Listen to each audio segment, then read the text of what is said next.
Hello everyone, this is me Nivedita Agarwal and I welcome you all to my YouTube channel. Hope you all are doing well. Okay, so this video is targeted at all those students who are going for class 10th board exams in 2025. So सबसे पहले जिन बच्चों का 9th का result आ चुका है congratulations, और जिनका अभी नहीं आया जो वेट कर रहे हैं all the very best. Okay, so बच्चों को 9th से 10th में जाने में बहुत सी कन्फ्यूजन रहती है, बहुत से डाउट होते हैं, तो हम उसी को क्लियर करेंगे पहले। So let's understand how class 10th is different from class 9th। तो सबसे मेजर चेंज तो आपका यही है कि 10th आपके बोर्ड एग्जाम्स हैं। चलो एक क्विक ब्रीफ दे देती हूँ आपको कि बोर्ड एग्जाम्स होते क्या, उसका मतलब क्या है। तो देखो बच्चों, 9th के जो आपके एग्जाम्स थे फाइनल, वो आपके अपने स्कूल में हुए थे। हर स्कूल अपने अकॉर्डिंगली कंडक्ट करवाता है। लेकिन 10th में क्या होता है कि जितने भी सीबीएसई के स्टूडेंट्स हैं 10th क्लास के, उन सबका जो एग्जाम होता है सेम डे पर होता है। CBSE same date sheet release करती है। दूसरा चेंज ये, 10th का जो आपका बोर्ड का एग्जाम होता है उसमें सीबीएसई की टीम ही आंसर शीट जो है इवेलुएट करती है और क्वेश्चन पेपर सेट भी वही करते हैं। थर्ड मेजर चेंज कि आपका 9th का जो एग्ज़ाम होता है वो आपके अपने स्कूल में होता है, लेकिन 10th का जो होता है वो आपके अपने स्कूल में नहीं होता, सेंटर कहीं और किसी और स्कूल में बनता है। So that's why class 10th is different from class 9th but not difficult. देखिए, अब 10th में आए हैं तो थोड़ी मेहनत तो करनी पड़ेगी, अपनी स्ट्रैटेजी को थोड़ा सा चेंज तो करना पड़ेगा, पर डिफ़िकल्ट नहीं है। तो डिफ़िकल्ट क्यों नहीं है उसको भी थोड़ा समझ लेते हैं। देखो, सीबीएसई आपका एग्ज़ाम्स कंडक्ट करवाते हैं क्लास 10th के, तो जो सीबीएसई है वो हर लेवल के स्टूडेंट को माइंड में रखकर ही क्वेश्चन पेपर सेट करती है। तो उनका मेन फोकस ये होता है कि एक एवरेज से एवरेज बच्चा भी उस क्वेश्चन पेपर को सॉल्व कर ले और अच्छे मार्क्स से पास हो जाए। तो ये बात की हमने कि 10th बोर्ड एग्ज़ाम का मीनिंग क्या है। अब बात करेंगे हाउ टू स्टडी।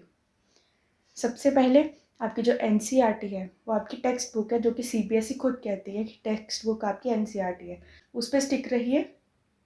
उसके बाद आप रेफरेंस बुक कोई भी रेफ़र कर सकते हैं, लेकिन हाँ, कोशिश करना कि सोर्सेज लिमिटेड रखिए, लेकिन मल्टीपल रिवीजन करिए रादर देन बहुत सारे सोर्सेज रख लिए और एक भी ना कंप्लीट कर पाए। थर्ड चीज़ आपकी कि जो PYQs जो होते हैं, प्रीवियस ईयर क्वेश्चंस जो होते हैं, उसको एनालाइज करना बहुत ज़रूरी है।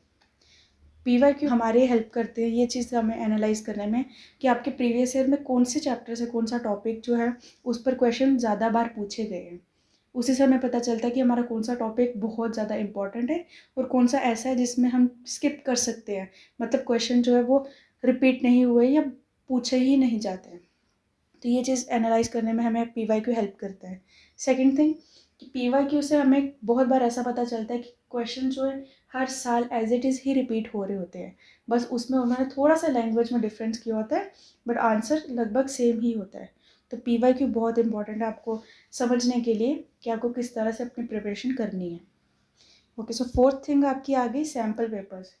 एग्ज़ाम के टाइम पर उसी के लगभग 1-2 महीने पहले ही सीबीएसई रिलीज़ करती है सैम्पल पेपर्स। सैम्पल पेपर आपको फॉर्मेट बताता है पूरा कि आपका जो एग्ज़ाम है वो कैसा होगा। तो ये तो बात हो गई बेसिक कि आपको पढ़ना कैसे है, लेकिन हाँ, हर सब्जेक्ट की स्ट्रैटेजी डिफरेंट है थोड़ी सी। मेरा इस यूट्यूब चैनल बनाने का मोटिव क्या है, मैं इस पर क्या करूँगी, मैं यहाँ पर पढ़ाऊँगी आपको मैथ्स। हाँ, मैं 10th क्लास का पूरा मैथ आपको पूरा साल कंप्लीट करवाऊँगी, पूरा चैप्टर्स, जिसमें कि एनसीईआरटी भी होगी और उसके बाद रेफरेंस बुक PYQ सब कुछ कवर कराया जाएगा। तो इसीलिए अभी के लिए मैं आपसे सिर्फ बात करूँगी कि हमें मैथ को कैसे फोकस करना है, मैथ को कैसे पढ़ना है। तो बच्चों, मैथ की अगर हम बात करें तो मैं जैसा कि मैंने बोला कि एनसीईआरटी तो बहुत ज़रूरी है, तो एनसीईआरटी को पढ़ना, कॉन्सेप्ट क्लियर करना बहुत ज़रूरी है। और उसके साथ हम रखेंगे कोई भी RD शर्मा या RS अग्रवाल में से कोई भी एक रेफरेंस बुक क्वेश्चन सॉल्व करने के लिए। तो एनसीईआरटी हो गई और RD शर्मा होगी, इन दोनों की हमें प्रैक्टिस बहुत सारी करनी है। फिर PYQ और सैम्पल पेपर का तो मैंने आपको बता ही दिया कि कैसे करना है। अब मैथ के लिए क्या है कि आपको प्रैक्टिस बहुत ज़रूरी है। हर क्वेश्चन आपका सॉल्व किया होना चाहिए खुद। टेक्स्ट बुक जो आपकी एनसीईआरटी है उसमें जितनी भी एक्सरसाइज और एग्जाम्पल्स हैं आपने सभी सॉल्व करनी है, ज़रूरी है। और कंसिस्टेंसी बहुत बहुत बहुत इंपॉर्टेंट है। देखिए, मैथ के लिए क्या है कि आप ऐसा नहीं कर सकते कि आप वीक में 2 या 3 दिन मैथ सॉल्व किया और बाद में नहीं किया। मैथ के लिए आपको डेली बैठना पड़ेगा, चाहे आप 1-2 क्वेश्चन ही सॉल्व करिए स्टार्टिंग में। जब आपका खुद का इंटरेस्ट बनेगा मैथ्स में, आपको खुद मज़ा आएगा क्वेश्चन सॉल्व करने में, तो आपका खुद टाइम भी इंक्रीज़ होगा। तो अभी आप अगर स्टार्टिंग में 15 मिनट या 20 मिनट दे पा रहे हैं, बाद में धीरे धीरे करके आप 1 घंटा 2 घंटा भी दे सकते हैं, लेकिन कंसिस्टेंसी ज़रूरी है, आपको डेली पढ़ना है मैथ का। ओके, सो अब ये है कि आपका टारगेट कैसा होगा, आप 10th में क्या 95% तक अचीव कर पाएंगे कि नहीं कर पाएंगे। सो आई कैन से येस, अपना एक बहुत अच्छा टारगेट रखिए, 95% तक का टारगेट रखिए, और उसके लिए डेडिकेशन बहुत ज़रूरी है।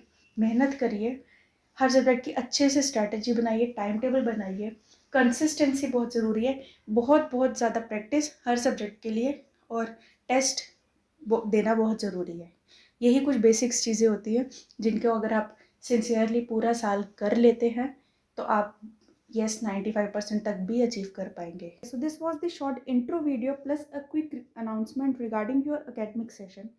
In the next video we'll start our first chapter of Maths NCERT. If you find this video useful, do like and share, and please support my channel. And if you have any query, do let me know in the comment section. Thank you so much.